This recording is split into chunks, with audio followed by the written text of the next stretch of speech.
ಶ್ರೀ ಸಂಜೀವಿನಿ ಕ್ಷೇತ್ರ ಟ್ರಸ್ಟ್ ವತಿಯಿಂದ ಕಾವೇರಿ ಬಡಾವಣೆ ನಾಗರಬಾವಿ ಮುಖ್ಯ ರಸ್ತೆಯಲ್ಲಿರುವ ಶ್ರೀ ಲಕ್ಷ್ಮೀ ವೆಂಕಟೇಶ್ವರ ಶ್ರೀ ವಿನಾಯಕ ಶ್ರೀ ಶನೇಶ್ವರ ದೇವಸ್ಥಾನದಲ್ಲಿ ಶ್ರೀರಾಮನವಮಿಯ ಪ್ರಯುಕ್ತ ಬೆಳಗ್ಗೆ 10 ಗಂಟೆಗೆ ಅಯೋಧ್ಯ ಶ್ರೀರಾಮಚಂದ್ರ ಸ್ವಾಮಿ ಆರಾಧನೆ ಹಾಗೂ ಪಾನಕ ಮಜ್ಜಿಗೆ ಕೋಸಂಬರಿ ಪ್ರಸಾದ ವಿನಿಯೋಗ ಮಾಡಲಾಯಿತು. ಸಾವಿರಾರು ಭಕ್ತರು ಸರತಿ ಸಾಲಿನಲ್ಲಿ ನಿಂತು ಪ್ರಸಾದ ಸ್ವೀಕರಿಸಿ ಶ್ರೀರಾಮನ ಕೃಪೆಗೆ ಪಾತ್ರರಾದರು.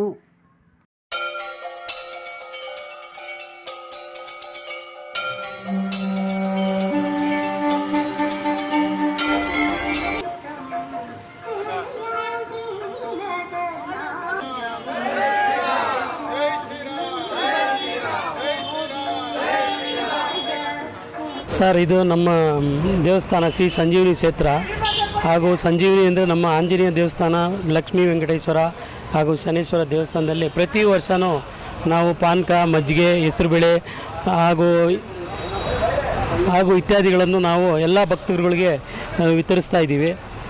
ಎಲ್ಲ ವರ್ಷವೂ ನಾವು ಸಾಕಷ್ಟು ಜನ ನಮ್ಮ ಏರಿಯಾದ ನಗರದಲ್ಲಿ ಎಲ್ಲ ನಮ್ಮ ಲೇಔಟ್ನಲ್ಲಿ ಕಾವೇರಿ ಬಡಾವಣೆ ಆಗಲಿ, ಪ್ರಿಯದರ್ಶಿನಿ ಲೇಔಟ್ ಆಗಲಿ, ಅಮರಜ್ಯೋತಿ ನಗರದಿಂದ ಬಂದು ಭಕ್ತರು ತುಂಬ ದಟ್ಟಿನಲ್ಲಿ ಬಂದು ನಮ್ಮ ಈ ಪ್ರಸಾದವನ್ನು ಸ್ವೀಕರಿಸಿ ಹೋಗ್ತಾ ಇದ್ದಾರೆ.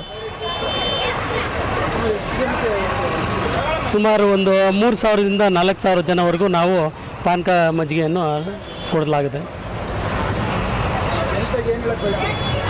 ಜನತೆಗೆ ಈಗ ಜನತೆಗೆ ಎಲ್ಲರೂ ಬಂದು ಶ್ರೀರಾಮನ ಜಪಿಸಿ ನಮ್ಮ ಈ ಪಾನಕ ಮಜ್ಜಿಗೆಯನ್ನು ಸ್ವೀಕರಿಸಿ ಸ್ವಾಮಿಯ ಕೃಪೆಗೆ ಪಾತ್ರರಾಗಬೇಕಂತ ಬೇಡ್ಕೊಳ್ತೀವಿ.